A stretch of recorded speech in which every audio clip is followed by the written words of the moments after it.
আজকে আমি একটি গল্প বলবো। তার নাম হলো শেয়ালের চালাকি। একটা কাক একটা দোকান থেকে মাংস নিয়ে গাছের ডালে বসেছিল।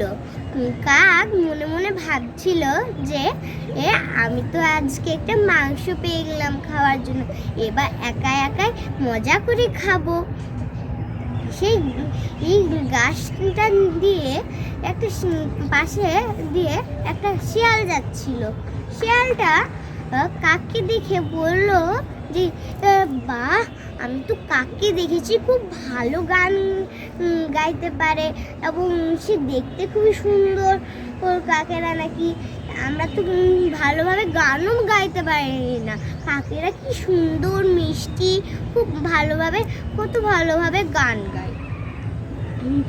এই কথাটা শুনে কাক ভাবলো যে আমিও তো কাক, আমি একে শোনাই একটা গান।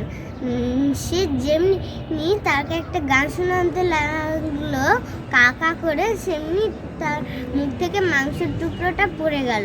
আর শিয়াল তখন ওটা মুখে নিয়ে পালিয়ে গেল। তখন বোকা কাক আর কি বা করবে।